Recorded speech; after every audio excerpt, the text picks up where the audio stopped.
That's not disappeared. Those are going to be happening, don't worry. Because I'm not really in the mood to play anything.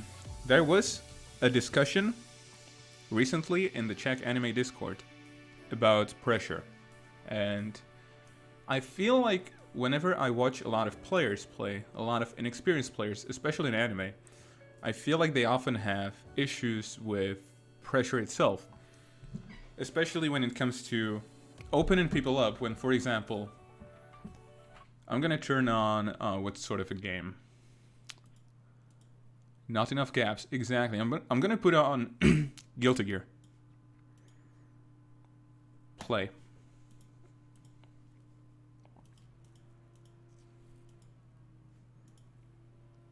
I'm gonna put on Guilty Gear and show you guys stuff. So, what I want to be talking about right now, this is very impromptu, I do not have any materials. So this might be a bit chaotic, but hopefully I will be able to transfer a lot of the basics, the fundamentals. It does not matter what game I will show it with, I will try to actually turn on different games as well. So, let's go into P mode.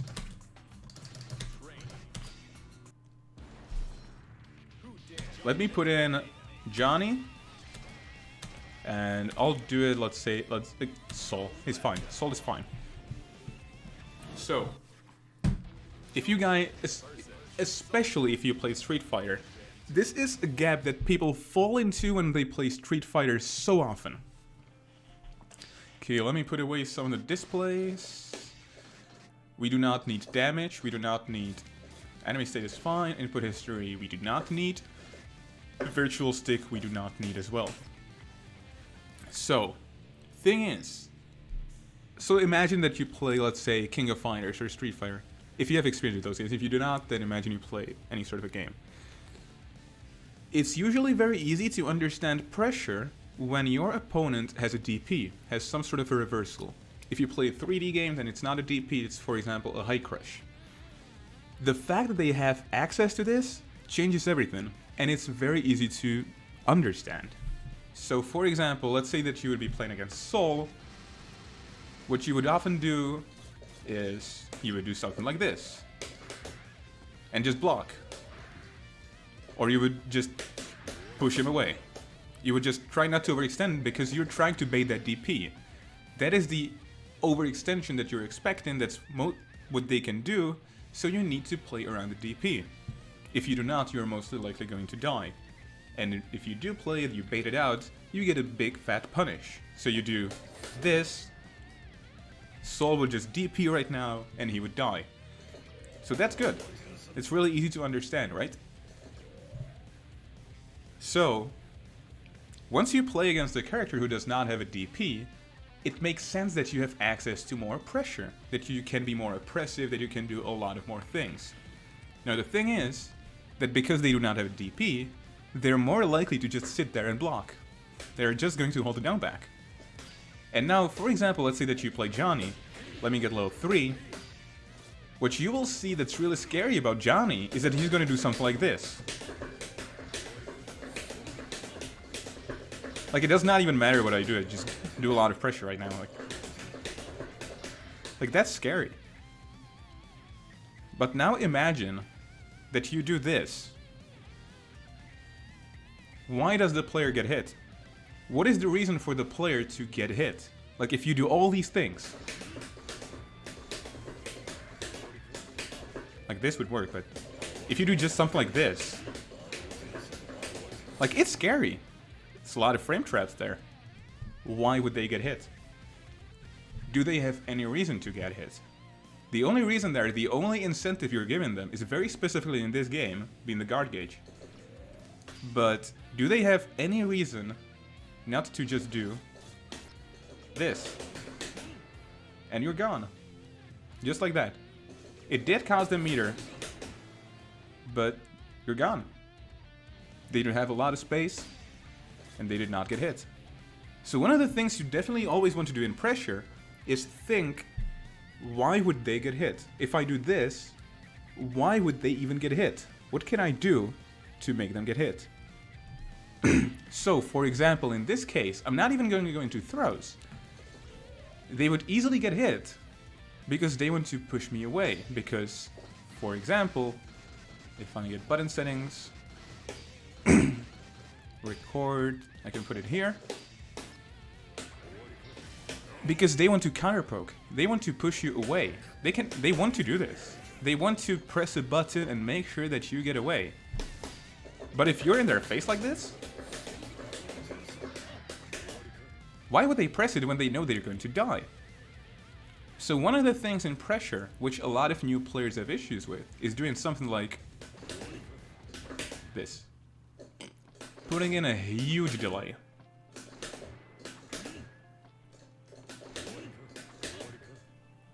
Now, if they know you're doing this, that is the moment where they will start pressing buttons. Because they know that it can work. They go, oh, he's going to motivate me, he's going to put in the gap. Which means that I can press the buttons.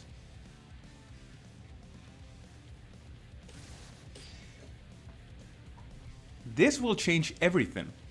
Now you could be saying, okay, but if I do that gap and they just press something, I get hit. And you're absolutely right, you do get hit. Thing is, you motivated them to get hit, which gives you the access to do and explode. Because this now works. Because you have shown them that in this situation you can do nothing, delay button. That would lose. But now they are motivated to start doing things. So with Johnny, you can easily look at him and you go, oh, he's really silly because you see these block strings, like they're so crazy. Like, that's so spooky. They are. They are incredibly good. But if you never do anything else, the only scary thing is the guard gauge. The thing that becomes really scary is when you just do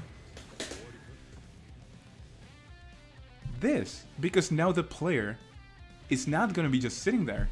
Because if they just sit there, they know they want to get out, they want to press buttons, they want to jump out. So one of the things that you want to do again, when you do some sort of pressure, you want to ask yourself, why would they get hit? So we've seen one thing. One reason would be because they want to press buttons, they want to do a bar, they want to push me away. But if you're always plus Gorillion, if you're always plus Million, why would they press buttons? They have absolutely no incentive to. Instead, they would just hold FD and push you away. Because you're plus Million, they're not going to press anything. You want to show that sometimes it could work. You want to do this because it's safe, because it will work. But then once in a while, you just want to show, maybe not. So what are the other ways they could get hit? One of them would be that, showing into Johnny once again, Johnny is privileged in this sense. So let's look at it from this way. Let's say that you make them block far S and you missed cancel. This is a very standard thing with Johnny. Ideally, you even want to confirm the one hit, which is realistic because you're already holding the missed stance. So, we've already got through two options. So you can hit them easily after far S cancel with frame trap far S. If they press anything because they feel like maybe you want to overextend, they would get hit. Or you delay, which motivates them. And if they press something late or something happens, they're gonna get hit. Like, because you're putting in the delays, they are more likely to get hit. So the question this time is, how do we do more things from the far S missed cancel? Like, how do we motivate them more to contest us? This is the thing. You want to motivate your opponent to contest you. Because if they contest you, your frame traps are going to work. Your frame traps can be sick, but they're not going to do shit if they are not going to ever press anything. And they're not going to press anything if they know that they can just block it and be done. So, we do, for example, far S dash throw. This would obviously lose to them pressing a button. Like, that's definitely not a frame trap. Like, definitely, that would lose. So now we have three things that we can do in pressure So from the start, we've just had this. There's frame traps, there's some sort of a reset there, but it doesn't matter. Looks really scary. But the issue is, if you would play like that, they could just hold FD and push us away. And Johnny, even though he's incredible, would just not really profit. So we have put in delays. The delays have motivated them, so now these things are actually scary. And third thing we have done is added a throw, which once again motivates them to do something. Which is amazing, right? So our pressure now has 3 things. 2 of them motivate our opponents to start doing things. I've been saying that we have motivated them to press buttons. However, in anime, another option which you very commonly do is you jump out. Or you do super jump air dash. Or something. So, why would they get hit? They would get hit by the frame trap because they press buttons. Why would they press buttons? Because we're putting in the delays. If they block too much, or because we would do dash throw, which is also rewarding. And because it is risky, it is one of the riskier options, they want to press buttons there. We can fake that with 6K, but that's the thing. So, how about the jump out? Obviously, we could kind of demotivate them with far S. However, you could air block it and just be put down back. And you do take meter from them, but you want to hit them, right? Like, that's what you want to do. So you have a couple of options. You could motivate them to do that because you're just clearly dashing a lot. You could read it and just, let's say, Mistfinder or something, or this. You could do delay 2A just as Sigma is saying. Thing is, I do not want to go specific option of Johnny. I am not showing this on Johnny because Johnny is... Like, I'm not doing a Johnny tutorial. I'm doing this to show you guys how you can think about pressure and how you can go, what are the ways how I can open them up after making them block a button? Because this is Johnny. He makes you block the far S, and now that is scary, because now he has the options. So let's say your opponent is jumping out. One of the excellent options which every character has access to, not the 2H or something, is a low. So you could do delay Gatling 2S. So if you know that they jump out because you have shown them a million times that you do this, or that you just do delays because the delay will also lose the jump out, you can just low. Because the low will hit the jump startup. You can obviously not really hold down back when you're holding up back. Even if there is a gap or if there isn't a gap, it doesn't really matter because you're not holding it down back. So with this simple sitting in P mode, we have found out that while this is the scary thing, this is crazy, it's crazy only when they start pressing buttons. You want your pressure to be contestable. You want to be contested. For example, in Tekken, which we have just seen in a tournament setting, the fact, like Tekken, there's probably no reason to really do a tutorial for it, because that's the system of Tekken. Like, the system of Tekken is that you are very often not really that plus, so instead you sidestep to evade something, or you high crush, or you low crush, and you're just trying to, by default, the system just works around this idea that you're always contested. Whereas in anime, specifically in Guilty Gear as well, in Multi-Blood, in Street Fighter, in KOF it's kind of different because the game also has the hop system really inside of it and you just have to play around it.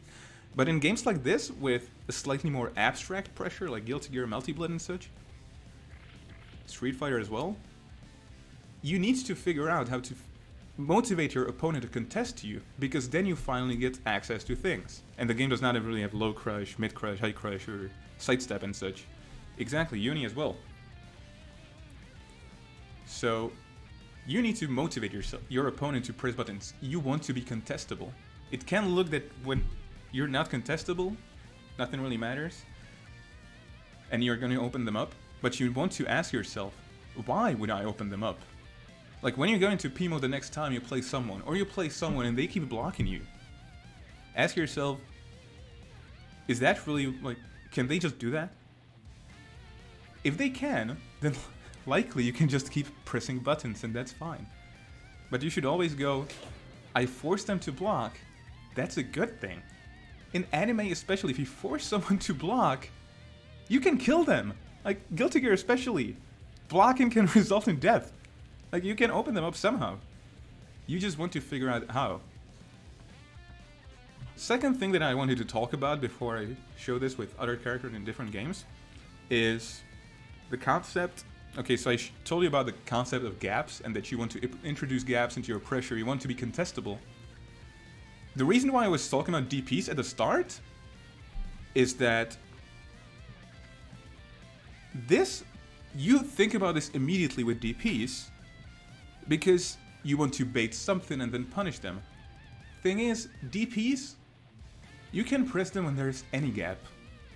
Like, the only way how they would not be able to do that would be if you kept doing lows, because then they would automatically get hit, even if it was a true block string. But for many people, they just like kind of stop thinking about that once the DP is not there. But you still want to bait them to do something. It's not just not going to be DP. This is why you're going to have more pressure potential when they do not have a DP. Not because you can just sit in their face forever, but because you can motivate them and still sit in their face forever and get more damage. Whereas with a DP, that can be more and more risky, because you have to play around the threat of it. So another thing I want to say is true block strings. So this would ideally be shown in Multi-Blood. Do I have Multi-Blood installed? Because there's one character in Multi-Blood where this can be shown so well. I have Melty, CC Caster, settings. Hopefully it's gonna run fast. Training. I should have the buttons set.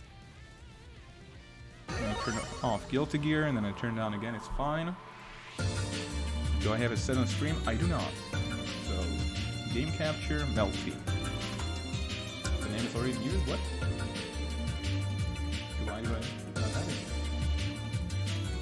No. What is this even capturing? Okay, here we go. Transform, fit to screen. Unfortunately, I do not have 4x3 layout, but it's fine. Okay, so I'm gonna pick H Ryogi. Everybody loved this character. Everybody who's new to the game picked this character for whatever reason. And no, H.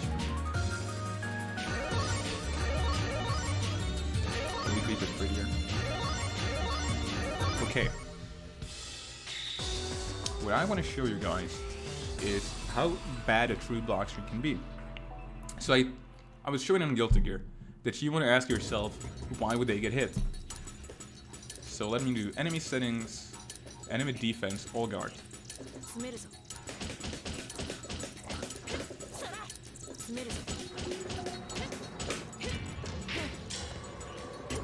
That's a lot of buttons, right?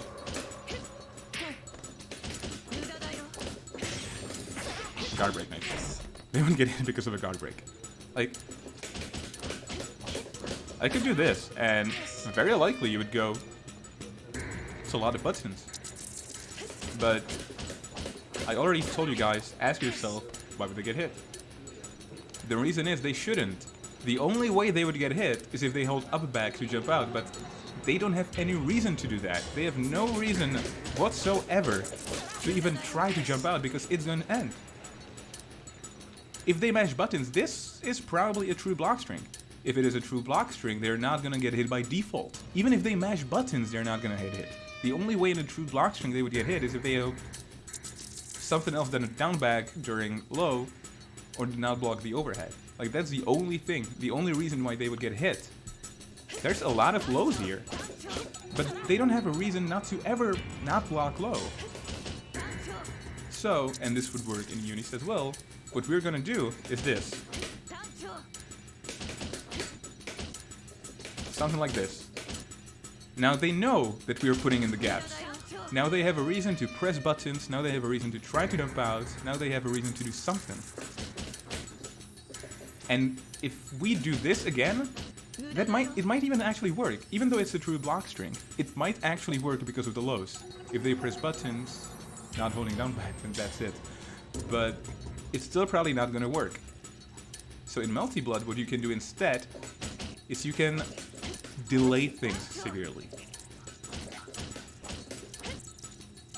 And now, it stops being a true block string. If they have a DP, they could DP. But if they mash buttons or try to jump out, now this is something that's actual pressure. So true block strings can be viable. So with some characters they are actually the go-to option, like for example Zatsu, because he has true block string but he has low and high mix-up during it. But the strength of a true block string is that you're safe yourself, but likely you're naturally going to open them up. Because the thing is, I've been talking about motivating your opponents to press buttons. True block string, there are two options. Either they're going to press things because why not? They're not going to get it anyways. Or they're not ever going to press anything. So there you go, guys. I showed you another character, another video game, and it's still the same exact concept. This could look spooky, but it's not, because there is no incentive for them to do anything. So instead you could do, let's say, this. I mean, not that. Now there are a lot of gaps. There was a plus on block move. If they press buttons there, they would get hit. Another thing, if you're plus on block, so for example, Ryogi has this move with a knife. Not this one. Do I not have it? It needs to be on block? I don't know. The idea, like this is plus.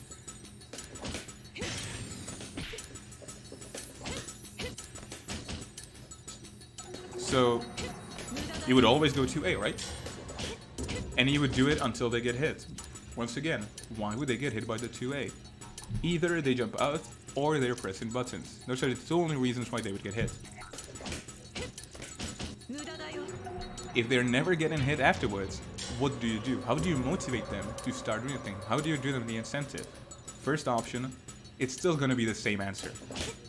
You do nothing and you do a delay. Now they have an incentive to start doing something because they know they could get out at some point. Or you press a button and you start putting in delays from there. Last option, throw. The throw would obviously lose to jump out, possibly even to buttons, depending on the video game. In some games yes, in some games no, depending on the throw invul. So now, even though like you could look at this and go, that's real good. You could even add this move there. And you could go, looks like real good pressure, a lot of buttons. There's no pressure. There's literally no pressure if you always do this because they have no incentive to do anything. You want to be contestable. If you're contestable, you can kill them. However, an important thing is, if you do the safe things very often, you're gonna be safe yourself. If you always autopilot the options which put in the gas which are contestable, then obviously risk reward is not gonna be on your side. So the art of figuring out which options to do, which not to do, how to do the ratio, how often, it really depends on your mood, on your opponent's mood, on how well you get a read on them, on your character and their character, etc, etc. So let's go back to Guilty Gear. I've shown it with Johnny in Guilty Gear. I've shown that Johnny, once he forces you to block far S, he can get crazy. But you want to know how crazy. Like, the thing that looks the craziest is the tamest unless there is a good reason for it. So let's play Soul. Soul has a very similar thing. Like, Soul's scary button is 2P.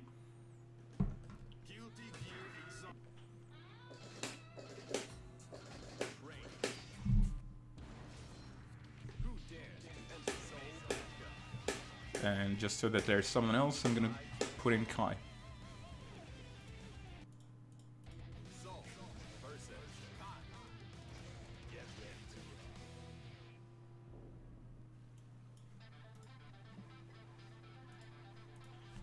Okay. So it's 2P. With Soul, this is actually very simple. Soul, in this sense, is a privilege. Because one of the scariest things about Soul is that he has a command grab. Which already kind of defaults your... Like, one of the reasons why command grabs are so scary is because your opponent can suddenly deal with them. Like, It's obviously the best for you if you play, let's say, Zato, and you're absolutely safe against everything once you get the knockdown in the mix-up. Like, Zato's one of the weaknesses that he cannot actually do this once he's solo, but either way, back to the actual Sol in this case. Like, simply because he's a command grab, everything will be different. Like, everything will be very easy to use, whereas with Johnny, it might be kind of like abstract. Whereas with Sol, the beginnings of Sol make this easy to understand. So his 2P is the main button. You even get 5H, no, you get 6P. That's the button. So like this is the scary thing about Sol. Let's say that you do 2Ps. That's fine. It's fine, you can do this. It will be a combo. Like if they get hit, you get a dust loop. That's fine. Works. There's even a frame trap there. You can do 2P, 2P. Like, there are multiple options. This is not just two options. So this is not only a mix-up. Like, always with the throws, let's try to put in the throw as the last option. Let's see, even without a throw, how could we motivate them to press something? So this, I think, is a true block string. I might be wrong. If I do guard first only. Yes, it is a true block string. However, you can massively delay. So I said it before, if something is a true block string, you're naturally motivated not to press something because nothing's gonna happen. And if there's a gap, you just get it out and probably beat it. But like the reason why they would try to get out is because you would be putting in the gap, which they could use blitz against or DP or something. Naturally buttons. But this is the first thing, like the first reason why they would get hit. They would get hit because they're trying to do something about this delay. Second reason is because you're doing this. So this is now an actual mix-up. If they do 2 times 2P and 1 throw, or 2 times and then 6P, they're contestable by everyone. You can do delay up back. So against this, if you do, it's heavily delayable, but you could do like delay and then up back yourself and get out. Worst case scenario, you're back in the same situation. Or you just keep it blocking. So the way you stop them from just blocking, you would do a wall throw. This is easy to understand for everybody who has a command grab. Or a lot of command grabs in pressure. And the reason why your pressure is by default going to be scary, that is, there's a thing which you cannot block, and second of all, which you want to contest. You want to jump out, you want to press buttons into, etc, etc. So once you know they're pressing the buttons there, this is pretty good shit. Like, this is one of the best starters you can get. Like, I'm not even doing optimized combo. Like, this is day one Sol combo, basically, and it's over 50%. But if forevermore, if you would not put an incentive there for them to press something, for them to try out, to get out, this would hit. It would. But it shouldn't. It would hit because they would try to get out, they would panic, but they have no incentive to get hit by. They have no reason to. Because you're not doing this. Or because you're not doing any other options, such as 2P, 2P, nothing, run up 2P. Or 2P, 2P, 2P. Like, this is a very scary button from Sol. If you want to play basic Sol, you can do it easily just by using Fars 5H, poking around, or Fars 2S to get in. And once you get the momentum, once they're scared, you do 2P or 2P, 2P. On hit, you confirm. On block, you get the mix-up. Which is, if you want to be safe, you just put them away. If you want to be risky, but not very much, you would do delay 6P. And if you want to motivate them to start pressing things, you do wall throw. Like, this is the most basic plan you can get with Sol. This is as simple as it can get. But the reason why this would be scary is because they know they can press something and they have the incentive to do this. So what every player should take from this is that when they're structuring their own pressure, Like, you're kind of privileged if you play, let's say, Milia, or a character who simply has immediate good mix-ups, high-low, which you can just do. Because those characters do not really want you to press buttons or something, they just want you to guess. And the guess is low-high, how do you block, and then it's over. So figuring out how to open up your opponent is kind of simple there. It's not really a question of understanding your opponent's preferences, his mind, like how does he jump out, does he press buttons or something. It's more about just getting the proper guess, both in offense as well as in defense. So when it comes to pressure, still Milia can do it, like still Milia has insane pressure potential. A thing that you should always ask yourself when you play a game, like I recommend doing two things. Play block setting random hit. This is very common. You do that to practice your block strings or confirms so that you can go like 2p, 6p hits. Hits, combo. Doesn't, so I'm just safe. A thing which I, however, recommend very much is to set block settings to everything, guard all, depending on how the name calls it. You make your opponent block something, and from there, ask yourself, what are my options? And why would they get hit? So for example, Sol from Fares, I showed you Johnny. Sol does not really have a way to hit you now. Like, he can do this. If it hits, he would do... With meter, he could hurt a lot. Like, he would do this, and your life bar would disappear. But he can do this. He can whiff and just keep doing it. This is contestable, by the way. So once again, this has very good reason to work, especially if you add in, like, let's say, backdash Fafnir or something, or you just wait for the thing and you whiff punish, or you jump or something, like whatever pressure you want to do. So I said it before, you think about Fares, what can I do afterwards? Like, I can do this, and this will always be fine. But if I want to open them up, what are my options? One of them is this. If they press buttons, something, they would get hit, or Fafnir would hit, or something. This is also good. Set your dummy to guard all and ask yourself, what options do I have? Why would they work? Why would my opponent stop blocking? Because it's very important to understand and utilize that. Why would they stop blocking? Especially in Guilty, you could have just told FD, push you away, and up back and just be gone. So you want to figure out why would they even get hit in the first place. Then once you play the game and you see the things, you go, okay, I hit this, and they are always sitting there. So you know that you can do this.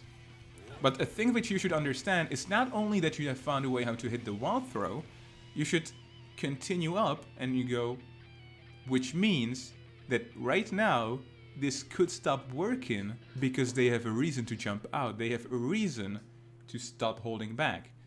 You are giving them reasons to start doing things, and you're giving yourself ways and ways how to be hitting them.